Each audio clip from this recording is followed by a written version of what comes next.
ki naan la yaa tey nag nangu na ne yaa lekk kooku lañ war a njëkk a woo parce que moo jiñ Abass yaa tey parce que ki ne la yaa tey kooku nangu na ne déjà jël nga ko. Bachir. procureur de bu dee daa bëgg mu leer rek. Bachir waaw. il a tous les moyens. waaye Mohamed. waaw. Mohamed dañuy def lu tonton Aada ak Sylla mu ñëw doon def rek. mooy. bu koy Ndakaaru loog en sénégalogie bu koy nuyu lan la ko wax je me remercie. waaw. Mohamed ci coowal Azer bi. waaw. nañ wax je me remercie rek. ndaxte sunu wàll lañ doon def en tant que citoyen. en tant que journaliste parce que nee naa leen la vocation d'un journaliste c'est de soulever le lièvre mais la vocation des autorités c'est de poursuivre le lièvre. kon jeex na. nous on soulève le lièvre on montre des irrégularités. le procureur ouvre une enquête mais alhamdulilah parce que ñun loolu la ñu xamoon dañoo gis ni marché bi ca commencement ba. tàmbali ga ba fu ñu toll lépp ay njombe la nga commencé ci assurance bu baaxul yow nga xam ni dañ la ne avance balaa ñu koy jox da ngay war a joxe assurance.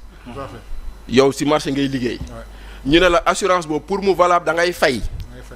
te fii fayuñu dañoo bàyyi ba état génnee xaalis 37 milliards pour avance ñu tekk ci 5 milliards soog a fay avant assurance bi.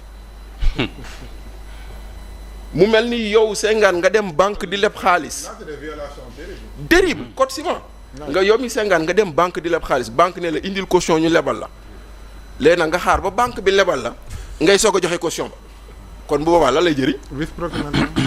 alors que loolu rek c'est nullité du marché. nullité du marché. vice de forme mooy.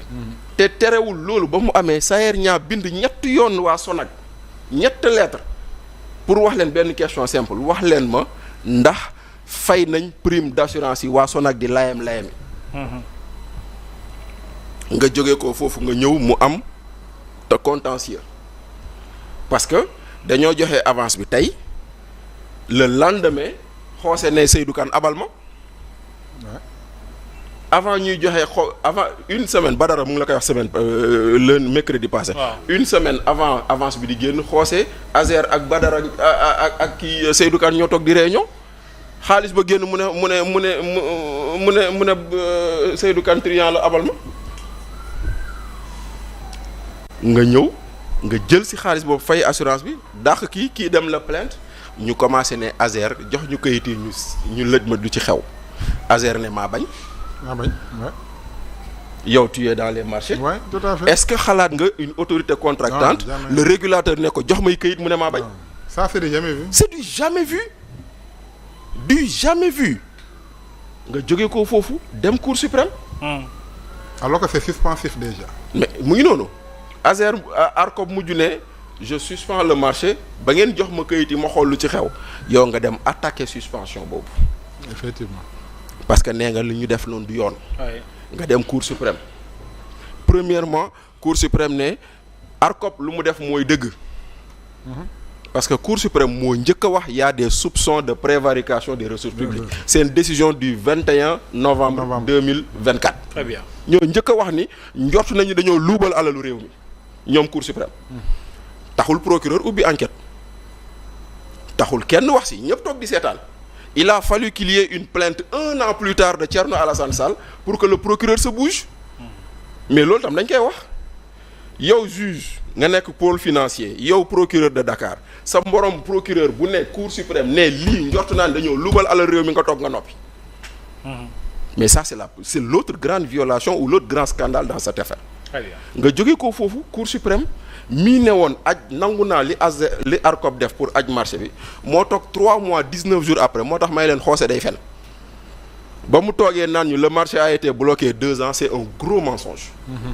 très gros mensonge sax parce que la procédure de marché a été bloquée entre le 21 novembre et le 7 février 21 novembre 2024 et le 7 février 2025 du 4 mois de 3 mois 19 jours tout le reste le marché était pas bloqué tout le reste le marché pouvait être exécuté kon moom tey lay toog mu naan le marché a été bloqué 2 ans moo tax liggéeyuñu c'est faux de amul kon nag loolu mooy dem lu si loolu yëpp mu nekk ay jalgati ba ñu toll fii xoose nee ñu xaalis bi mu ngeeg moom waaw d'accord mais Senghane xaalis boo xam ne 37 milliards dañ la ko jox ça fait 2 ans 2 mois bu dee xaalis bi da nga ko jël nga placer ko dans des circuits financiers taux d'intérêt.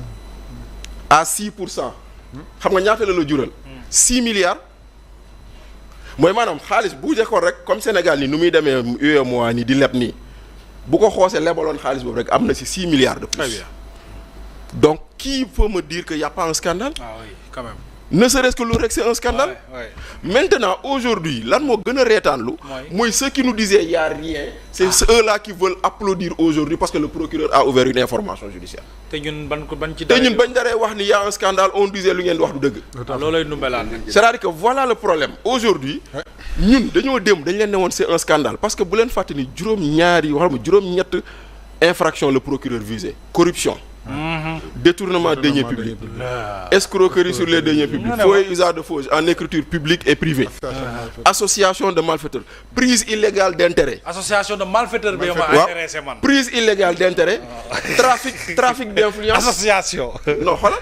Prise illégale Quand il y d'intérêt, a association rek. trafic d'influence ak xawma banati encore mais kon nag Mais dafa bari. dafa bëri. Oui. Maintenant aujourd'hui ñun on est content Ah oui, trop content même. parce que ñun léegi nag lu des nag Fier même. li des nag moo di ni Waaw. ñu xaar fan la enquête bi jëm. Merci. Mais ñun il ne nous revenait pas de dire diw moo jël diw. Du tout. ñun il nous a tous ñun ça a été pas notre simple. rôle, oui. Notre rôle a été de montrer des anomalies Merci, que le Bachir. procureur n'aurait pas dû fermer les yeux dessus. Jeex na. Et malheureusement il a fermé les yeux dessus maintenant qu'on l'a obligé à ouvrir une information Ah, waaw. judiciaire.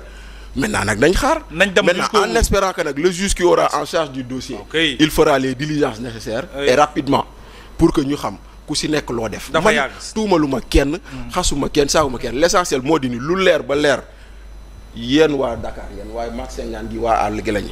dama leen di def Sëñ Malem. ah kon nag très bien kon nag Sëñcu Malem ak Malem Odar ak Koupantoum ak Koussanar yow xam nga ay villages yu amul courant. Dëgg la. xam nga bu baax lan moo fa nekk. dans Linkiring. Voilà mais amul courant amul mais justement boo fa demee Sénégal li fi am courant. boo fa demee nga xool ñoo xam ne dañ leen a dig courant ñu toog di ko xaar. ñu woo village bi yëpp ñu ne leen état dina leen indil courant. Oui. nga xool quelle joie ça leur fait. Samba Ndong fii la toog keroog boobu mun nañu ñoom seen village ba ñu leen indilee courant dañoo fanaanee fecc ba fajar. Oh. pour quelque Samba chose Ndong. c'est un droit. pour quelque chose boo xam ne c'est un droit. En 2026. ñu indil leen courant ñenn ñi amuñu léegi nag maintenant léeg-léeg ñu moo tax indi man chaque jour ma naan au-delà des personnes qu'on cite. au-delà du montant. Ñooñu pensez ñoo tax à ngeen di ces xeex. Sénégalais yu ne Merci, ci ginnaaw yi nga xam Merci ne beaucoup. dañ leen a dig C'est courant important. te gisuñu ko. Omar, on termine avec toi. may ma bërxal fii. waaw rapidement wax. affaire Azer yeeg information judiciaire yi ñuy coow. demal wax sa président sunu président. moom tey soral nga Ibrahima de. xam naa ne dina ah ci ñoom la bokk kay. waaw dinaa du ci ñoom la bokk. spécialement am naa rafet njort. ma maa ngi ko koy wax. waaye dama waa xam nga comme dossier yi daa bëri ci bopp bi. femme mooy yóbbante nag léegi il faut président de la République moo ko fii mu jël mu recevoir ma nag Ah oui. uniquement pour le cas de Médoune parce que ma yóbbante bëri na jeex na Aïcha. voilà ak vraiment ak ki ma war a jël audience après Aïcha. information judiciaire. waaw. na gannaaw dafa diis ci procureur yi ñu mën a def enquête ci sunu 3 milliards ya waroon na dem Casamance ñi lekk ko. ak 1 milliard. na leen remplacer jox leen beneen liggéey. andi benn waajoo xam ne diisul ci moom doxal yoon moo koy teg. Merci. loolu enquête ko ci non il faut que mu changer donc parquet bi. Oui. loolu c'est extrêmement important léegi may wax ak waa Casamance. waa Casamance xaalis bi nga xam ne luubal nañ ko yéen bu leen ñàkk fayda di toog di seetaan nit luubal seen xaalis. dem leen ngeen daje yéen a xam association yéen a xam jeunes yi la les femmes les vieux les retraités et cetera ngeen dem porter plainte ki lekk seen 3 millions. seen 3 milliards am nañu porter plainte.